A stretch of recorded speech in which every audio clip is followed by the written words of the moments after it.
君はシュレディンガーの猫を知っているかね。知らないです。この箱の中には今猫が入っている。はい。で、今私は毒ガスを入れた。はい。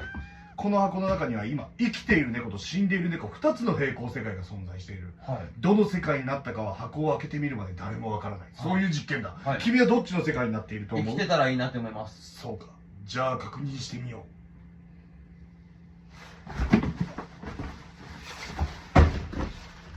3つ目の世界かよ。